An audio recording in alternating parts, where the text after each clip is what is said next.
the question I get asked all the time, which metaverse should we enter? Which metaverse should we start with? Experimentation is the key word right now. How do you identify where your audience is at? Do you go to Times Square, buy the most expensive building and build a major flagship store there? Or you do pop-up all over the world, see what resonates the best with your audience, and then you start building something bigger there. I'm like, you need to be in all the metaverse that are out there. And the way to do it is not by buying land and building and making crazy things. Do a pop-up.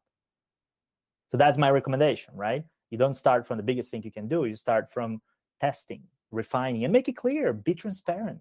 What I really like about what Gucci is doing is that they're testing loads of different things at the same time.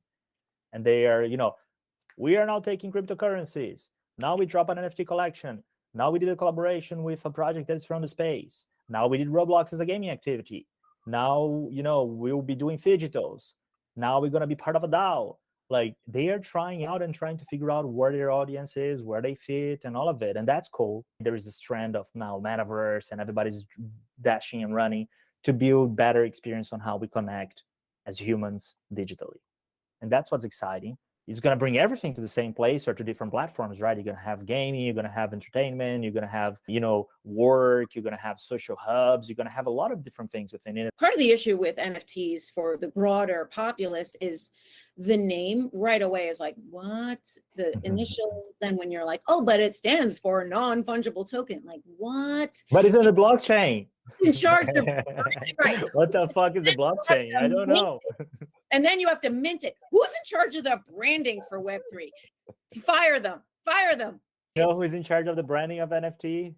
Ooh. The IT department. And that's the problem. They're selling the technology because they build for themselves. This space is built by technologists, people like Vitalik. It makes sense to them because they're giga brains. They get it. But the rest of the world isn't ready for it. I spend 90% of my time creating content on LinkedIn to help people to understand. I translate the madness from NFT Twitter and crypto Twitter in a manner that people can feel welcome, can feel safe, and can enjoy the conversation. And we create a safe space for it. Because that's the only way we're going to go to mass adoption. We need to shift the mindset. Web3, in my perspective, it stands for win-win-win. That's what it is. How can we create valuable situations and perspectives where everybody involved wins? That being the community, that being the creator, that being the brand. Everybody should have a stake. And that's what's interesting about this new technology, because it enables us to do it on chain. We have smart contracts that can help us doing so. Redistributing, royalties, distributing revenue, co-creation through DAOs, decentralized autonomous organizations where people can vote and decide together the future of things. So we need to get those concepts, which obviously is what this stands for, and translate in a manner that whoever is sitting on the brands, whoever is sitting in the companies can understand and see what is the opportunity is there for them. For me, Web3, the most important thing of Web3 is the mindset shift. We're going through a mindset shift right now that if Web3 doesn't work and Web4 doesn't work and Web5 doesn't work because of technical constraints, the mindset is going to remain. And that's what we need to keep working on, because, when I talk with the big brands, the first thing when they're thinking about an artist, they're telling me is like, oh, but it's important that the artist is getting, a revenue share on the primary sale of the NFT, but also that we have on the smart contract, a recurring revenue share and royalty for the artist. So he or she or whoever is being rewarded for the work they've done. That's a mindset shift. 5 years ago, they'll be talking, just get the agency to choose some artists there that they can do some work. We can pay a flat fee and call it a day. And that's what's exciting. The brand's already thinking that way. They're thinking about co-creation. They're thinking about collaboration. They're thinking about new models. And that's the mindset shift. Doesn't matter if it's Web3, Web4, Web5, Web6. The mindset shift is really important. You bring to the conversation a different perspective. Everyone else wants to understand and make sense for their strategy. They have to make sense of it now. What's happening now is a fundamental shift in culture and technology. And when culture and technology get together is when Renaissance starts. So if you look at the past, you had the revolution of print. It was exactly the same. It's a new technology that enables us to touch into culture, that enables us to connect, that enables us to tell stories in a manner that wasn't possible before. And look what happened. TV was the same. Radio was the same. And then the internet came about, and then that changed everything, because then we had e-commerce, then we had social media. And what's happening right now, which again is a combination of culture and technology. We're seeing blockchain, NFT, and metaverse. Simply put, those are new technologies, but the difference and why this is going to impact the life of everyone is because it's connected with culture. Blockchain per se is just technology, right? Like I don't care about electricity. I love the fact that I can press a button and the light goes up, and that brings a benefit to my life. So talking about blockchain and being so deep into technology isn't sexy or isn't enough to bring everyone on board and understand what's happening. And that's why NFTs is so exciting for me, because they make it cool. It can be art. I often say that NFTs are the Trojan horse for mass adoption of blockchain technology, because it almost makes it fun, it exciting. It gives me motive on why I want to be involved on this space. The paintings you got in the back of your studio, this is culture, this is art. And now the renaissance for art, for example, is digital art. And now we have blockchain technology enabling provenance, enabling the new creator economy, enabling every time a piece of art is sold, the actual creator is benefiting from that, because there is a royalty fee that can be paid by the people that are purchasing it, and that revenue is going directly to the artist. So it's one of the very first times in history where artists are actually making money with their work while they're still alive, right? So if you look back in the past, majority of the greatest artists we know, they died broke because they couldn't monetize their work. And now this is possible. And I'm talking about art. And then you can talk about music. And then you can talk about creator economy. You can talk about content. You can talk about different ways on how this new technology now is impacting and revolutionizing the way culture exists digitally. Because NFTs are nothing else than a way to prove digitally that you own something on the blockchain. That can be a digital product, or that can be a physical product. But that NFT, that thing, proves that ownership, right? And shows what it's coming from, authenticity, provenance, and all of that. So it's exciting to look into that. And going back to your point, that's what all those major companies and tech companies are seeing, because the trend's is not slowing down, it's rather accelerating. So we were at the same event in Cannes Lions watching Mark, pronounce his last name. Well, I'm not French, but I'll say Mathieu. Yes. He's co-founder of the Web3 Studio, and that's how I end up working with them. Let's talk about your relationship with them in terms of creating a Web3 studio for a CRM. What? Connect these dots. Let's make sense of it. Obviously, Salesforce is a technology company. And what I brought to the table from my perspective is more sort of like the marketing, branding, and strategy that I've been doing the last 8 years on the Web2 world as a consultant. They brought me in Feb this year to help them shaping the Web3 studio, not like as a team, but sort of like a vertical and a horizontal approach. A vertical is kind of like, how do they go to market now? How do they communicate now? The sort of like new space where they are entering, and the product that they're building, which is NFT Cloud, that is out. And if you go to Google and type NFT Cloud Salesforce, you'll find a landing page that describes all of it. And the second thing was, working with the brands that they want to pilot and start utilizing that tool with. So correct me if I'm wrong. SaaS providers and different technology solutions want to keep their clients in their ecosystem. So now you have brands and you're servicing them in one capacity. And so a brand is saying, well, you know what? I want to explore Web3. The tech solution, in this case, Salesforce, is saying, well, we can help you with that. You don't want your client to leave and go somewhere else and have another service provider. So you want to become fuller and fuller and fuller service. So that's kind of why I think it makes sense for them to build out a whole business model that services their clients in ways that their clients want to be serviced. Would you agree with that? Absolutely. And I think that more than just necessarily a complementary product offering or a new cloud system that comes on top of CRM and e-commerce, what everyone in this industry now is looking at is this is the evolution of the internet. This is how we move from Web 2 to Web 3, and how do we position ourselves in a space where everything else that comes from now to the future is going to be built on top of it. It's going to be blockchain, it's going to be cryptocurrency, it's going to be, you know, ownership and everything that comes with it. So how do you position yourself as a tech company that provides the backend solution for majority of Fortune 500 companies out there to be in a position where whenever they want to enter the space, you're going to facilitate and, you know, sort of like break the tech barrier, which is huge within the space, to make it easier for them to be safer, sustainable, and support their clients on however they want to do. So it would be the same reason why Deloitte and Accenture have built out what they call design studios that hold their existing client's hand as they explore and join the evolution of the internet. This is not something we normally would have seen come, you know, whatever, 10, 15 years ago. The bigger companies would have just sort of stayed and said, let me wait and see how this plays out. You know, if our clients want to explore some newfangled thing, like, go ahead, have at it. So the seriousness and the importance of this is punctuated by the fact that these large service companies have said, we're going to invest in servicing our customers. We want to keep them, not lose these dollars, and provide a holistic solution. So we're going to first educate ourselves. We're going to build out teams. They worked with you, for example, to help them build out. This is not inherent to their model. Yep. It's not an add-on. It's a transformation. It's the next thing. It's a flow.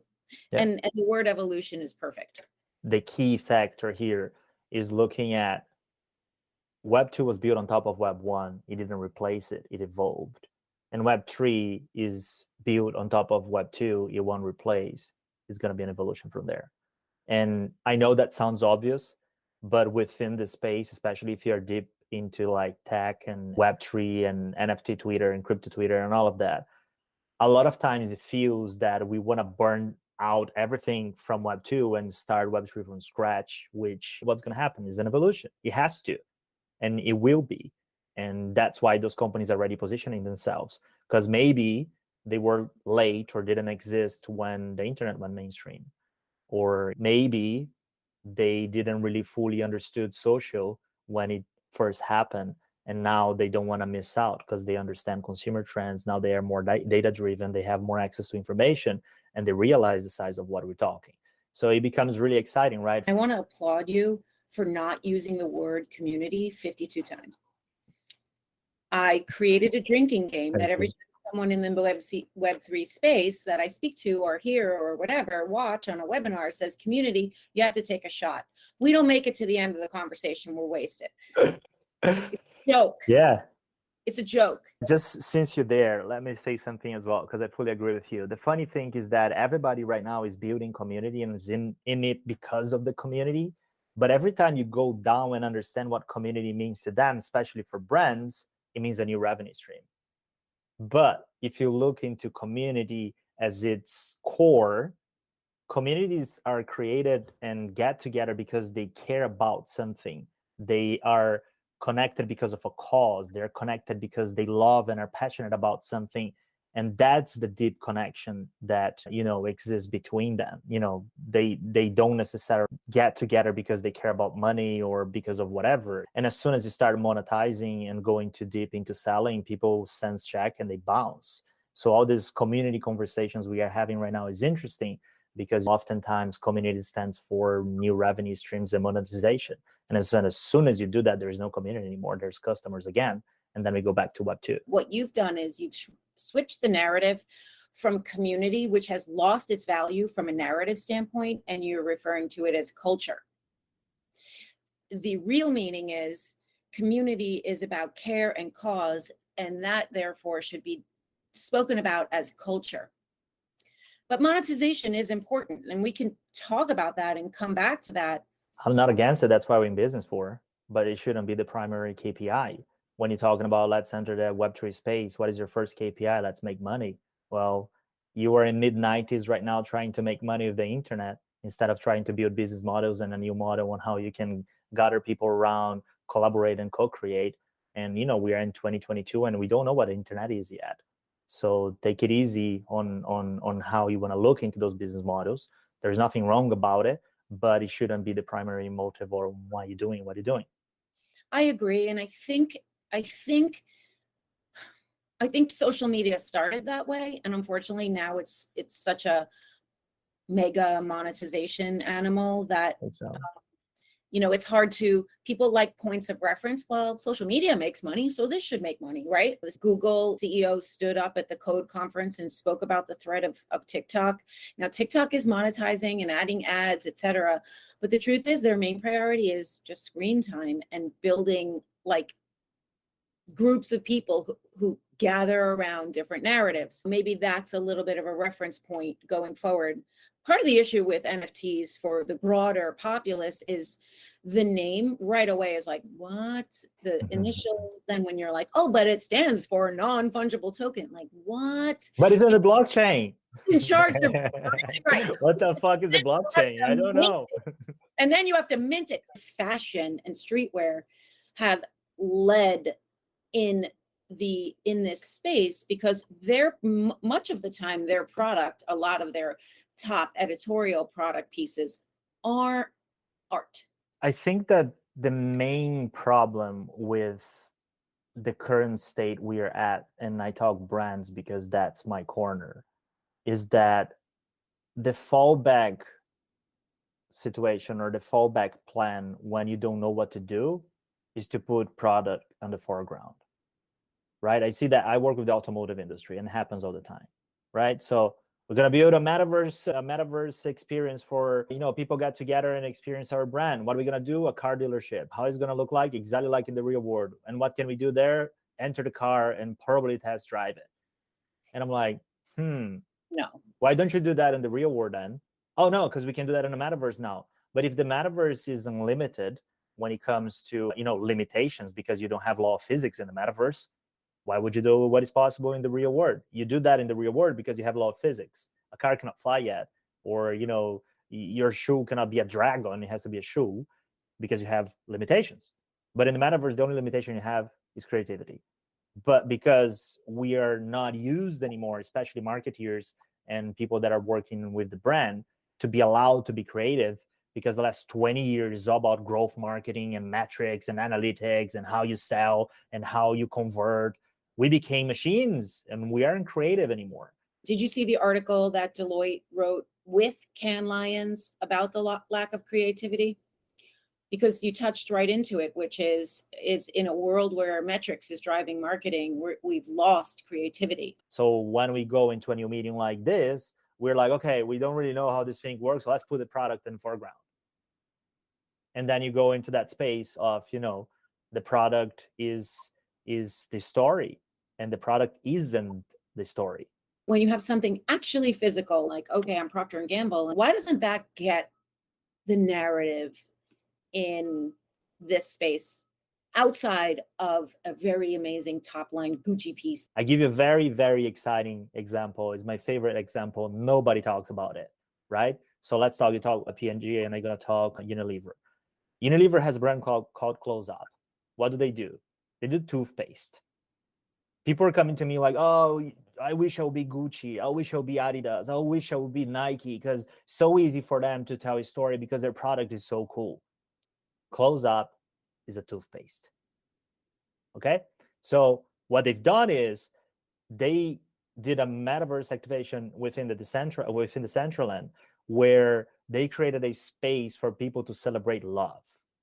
And they invited people from all over the world that in certain countries where, marrying people from the same gender isn't allowed, they open space, because in the metaverse, there's no rules, there's no laws. Everybody can do whatever they want because it's the metaverse. So they brought people from those places, man, woman, man, whatever it's going to be, from all types of genders that just love each other no matter what. And they created a ceremony where they could get married in the metaverse. And the NFT was a certificate of marriage to prove that you were married virtually in the metaverse. And what Close Up stands for as a brand is love, inclusion, diversity, union. And they stood there under that message doing an amazing statement without using the product. And that's when you see people that are actually still creative and able to do creative things, how they use those medias to tell stories. how they use those medias to impact people, through their feelings and through emotions, and to make a statement that's extremely important in culture right now. So to your point, for me, this whole conversation around product, it comes down to lack of creativity. It comes down to not being bold enough. It comes down not thinking beyond the limitations that every single corporation out there has put themselves into, that we need to grow, we need to drive revenue, and now we have a medium that we can tell a lot of stories, and that's the most powerful thing to do. What you're talking about is how advertising was built, which is, what is the emotion? What doesn't drive sales? What doesn't move the needle? What moves people? Yeah. We're no longer holding up the work against what moves people. Yeah. And understanding that if you do that, then it leads to this, which leads to that, which leads to this, which leads to sales. Business is not willing to go on the journey anymore. They just want this. Do you agree with that? 100%. And that's exactly what I'm talking about. That's why growth market became the description on every marketing job you found in the market. And that's why exactly I fed up with Web 2 and Web 3, because I don't want to be part of this thing. Let's go there and talk to the people that are dreaming, that are pushing the future, that are pushing the boundaries. Maybe there's some more exciting things to do in life than sell toothpaste, right? Let's tell stories. I know close-up toothpaste. The commercials back in the day, I don't know if you know, it's close-up. Their whole name, their whole premise is brush your teeth, have a fresh mouth, so you can be close up with someone kissing them, right? So for them to then tie that back to an expression of love is incredible. Yeah. And to now be at the point where this can be in the metaverse, that took a long time. That's 30 plus years to connect the dots back to their actual brand name. Yeah. And we can have so much more of that. And I'm on that page with you. And it's a great way to communicate to the middle of that curve why it matters, why this immersive metaverse matters, right? Yeah. And if you want to go back a little bit too, when you're talking about IP, there is another thing that is incredible to think, especially where we are right now, and we're gonna rewind 5 years from now to this moment, and we're gonna be like, fuck, we were early. Bored Ape Yacht Club, right? One of the first brands in history that has been built to a tremendous valuation without any cent of marketing spent. They haven't run an ad. They haven't done anything for marketing. What have they done that we can reverse engineer and understand why they're so successful? So they created a collection of 10,000 NFTs. The brand sits at the top, is the holy grail. Nobody touches it, trademarked. But under it, you have 10,000 NFTs that, as an owner, you have IP rights over. So you can do whatever you want, unless you touch that brand. But if you don't, shape as you wish. People started doing beer companies, people start doing coffee companies, people start opening fast food restaurants, people start doing merch, people start gathering together because they felt part of something that they are creating together. And when you're creating together with the brand, in this case, there's a sense of belonging. And if there's a sense of belonging, you want to stick around. You will become an ambassador. You talk to everyone. I'm part of this thing. I'm building this thing. How exciting is that, right? And now if you look on the hard number, because we are marketeers and obviously we need to drive revenue and all of that, and companies want to grow. Do you know how much Disney paid for the Star Wars franchise when they bought it? No. They paid $4 billion. $4 billion, right? That was the price. Now, Star Wars is the most iconic franchise in history. There's nothing like it, right? Drives product like crazy, tells incredible stories since ever. One of the best creations in the entertainment industry ever. Now, Bored Ape has raised capital. A project that's 1 year old, one and a couple months old, has raised capital at a $4 billion valuation. And I'm not talking about like, oh, some crazy speculators went there and invested in it. I'm talking about A16Z. I'm talking about Google. I'm talking about Adidas. I'm talking about the biggest funds and companies in the world went there and actually put money down at a 4 billion valuation. Why? Because they understood that those guys get how to build community. Those guys get how to tell stories. And the model that they reinvented now on how you sort of like co-create and shape the future together, they aren't telling the holders what they should be doing. They allow them to come and build the narrative with them. And that's extremely powerful. And that's where we are at. So, if you think from a brand perspective, the brand's moving from, or should be moving, if you're having the finger on the pulse in culture, especially within the space, the brand should be moving from that holy grail, untouchable. And if someone does something with it, we sue them, we take it down, and it's like trademark, to more of a collaborative environment. If you follow fashion closely, the last 5 years been all about collaboration. Adidas and Prada just did an amazing collaboration. How would you ever think about it? Adidas and Gucci did the same. And then you have Kanye, and then have Beyonce, and have Pharrell, and you have all those major communities, to use the word, that are coming together and partnership and collaborating and co-creating. The next step is going to be with the actual community. The next step is going to be with the people that care about it. So my dream is to see a brand coming out and saying, listen, we'll have this iconic silhouette that we've been building for the last 50 years. And we've done that and put in front of you, and we understood culture and make it successful. And now we're going to put this in a DAO, and we're going to allow people to enter this space. In the next 50 years, we're going to co-create with you. You co-create a future with us. And that's when we move from Web 2, where there's consumers passively consuming whatever we shove through their throats, to Web 3, where we have collaboration, where we have co-creation, where we have co-ownership. Because one, the technology enables that, but two, the moment in culture is right for us to do it. Bored Ape has proven it. It's not Diego talking. Okay, I want to ask you a question. Like it or not, when people think Metaverse or NFT in the larger landscape, their minds immediately go to Roblox. What are your thoughts on that? Is that okay? Roblox is gaming.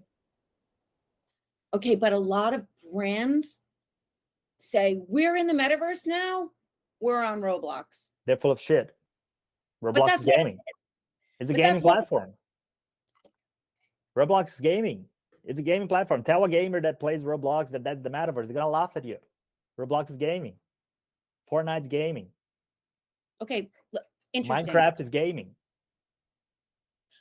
But I'm not telling you this for the first time. You've seen brands announce they're in the Metaverse. Of course. In Roblox. You've seen this. Because they are doing PR stunts. They need to do something to then count the clicks and the media spend that could potentially come out of impression, which is the most bullshit term in marketing ever, which everybody's measuring against. Impressions. Oh, we have 1 billion impressions. That's amazing. It's impression. People saw an ad or an article. Cool. Not maybe they didn't care. This is a gaming platform. We need to differentiate that. As Meta is trying to push that the Metaverse is VR, those brands are trying to push that gaming is the Metaverse, and it's not. The Metaverse is a place where it changes the way how we connect as humans digitally. That's what the Metaverse is. It's an evolution. Wow. Okay. Yes. Okay. So I'm a chief CMO, CEO. I'm sitting in the boardroom and I'm like, we're going to do Metaverse, guys. That's it. Start interviewing people. And a supplier, vendor, whatever you want to call them, comes in and goes, we do this all the time. We've done this for other brands. We did it for this one. We did it for that one. We use Roblox. At that point, do I go, get out? Hang up. Because you're not taking me to the actual Metaverse. No, you aren't. You were. You know that people don't understand where things are headed, but you still need to position yourself as a Metaverse expert or a Metaverse whatever, and you need to sell something now because now there's a new money to grab. And then you go back to some gaming exercise and pitch you've done that weren't successful. You change the title from gaming to Metaverse, and you put in front of people, and they're going to be like, yes, that's great. That's the Metaverse. And that's what's happening. That's what all agencies are doing. I'm seeing that left and right when I work with brands. And I'm warning them. I'm like, do you really want to do a gaming activation, or do you want to do a Metaverse activation? And there's I'm a a shop. difference. I mean, if you I'm a go shop. inside the Decentraland, does the Decentraland position themselves as a gaming brand? Do you go there to play game, or you go there to a social hub where you can hang out and connect with people and maybe attend an event and stuff like that? Different. Sandbox is not positioned themselves as a gaming company either, right? They are building towards a metaverse. That yes, you can play games within Sandbox, but you can do a lot of different things. Meta is not a gaming company. They're building a metaverse company. They're building a social hub. They're building the evolution of social media platforms where we go from static or video feed pictures to a place where you can get and connect and walk around, and it's 3D and you can fly and you can do all of that. Can you play game within these platforms? Probably yes. Can you have a concert within this platform? Probably yes. Can you work within this platform? Probably yes. Can you hang out? Can you meet up? Can you, create different things? Probably yes. Is that a gaming platform? No, that's the metaverse. The metaverse is the term, right? It's like the internet, the metaverse. And then you have different platforms. You will have gaming platforms within the metaverse, but you cannot steal gaming platforms and now rebrand them as the metaverse just because it suits your agenda. Wow. There's a lot of misinformation out there. That's my take. Well, can you call the game, can you refer to it as Web3 and just sort of be like, wink, wink, it's not metaverse, but it's Web3? Unless it's on blockchain, you can't. Because what is Web3? Web3 is an evolution of Web2, right? And the difference of Web3 and Web2 is that Web3 is built on the blockchain technology. That's the backbone. Got it. And if a metaverse is not on the blockchain, then how can you call it Web3? So You let's don't even need to go on the centralized, decentralized, and hybrid model, because there's very open to interpretation. But let's keep it as simple as is this built on the blockchain, yes or no? And if it is, then it's Web2. Very simple. Can we call Roblox, brands on Roblox, Web 2.5? Oh, you can if you want to, but I mean, you can do anything, right? True. And I do, but that's not what this is about. So, okay, you're advising brands and they're like, we want to be in metaverse. And let's say, can you do both? Like, why can't you do both? Like, you have customers that want to be on Roblox in a gamification experience with the brand while you build out your metaverse blockchain experience, right? Totally. It's not the other. Unilever has been doing that for years now. Unilever does an amazing job on integrating, gaming platforms and being in the gaming space, and they call it gaming. And now when they did what I said before in the Decentraland, then they call it a metaverse experience. And that's the difference. People didn't went there to play a game. They went there to get married. They went there to, bound together and have that experience, which is way different than gaming. And we also have to respect the gaming community. We have to respect the gaming industry. We have to respect the agencies and companies that have been working really hard to find ways to connect with the gaming community. And we aren't right now. We are packing on the same thing just because we want to talk big numbers. We are at the beginning of this whole metaverse thing when it comes to adoption.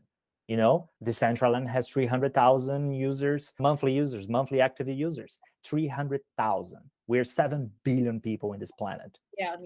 We are the beginning. And no, but listen, Roblox has, 200 million users. Yeah, but that's a gaming platform. GTA as well has a crazy million amount of people playing GTA, but that's a gaming platform. It's not a metaverse. So that's the difference. I think that people are just trying to steer the agenda to make it sound big, to make it sound, oh, everybody's in the metaverse. No, people aren't there yet. They will be, but they aren't there yet. You need to, again, have a finger on the pulse and go and talk to the people that are actually there and ask, what are they doing? Nobody, no kid playing on any of those games going to tell that they're in the metaverse. I swear to you, because I've asked. I agree. Diego, we could do this for hours. You're a pleasure. Your point of view is exactly what is needed for the industry, for me, and for the messaging to people who are super confused. And also, wow, a lot of clarification on what is and isn't metaverse. And so from a business and commerce standpoint, kind of the big picture, the big idea. I miss you already. Thank you. Really appreciate you. I've done Thanks. over probably 50 podcasts now, and I really appreciate how refreshing this was. Because usually I get asked the same questions and I have to answer the same things because people just want to know the same thing. So I really appreciate that. Oh, my pleasure. I'm Thanks for glad. that. Well, thanks so much. Thank you.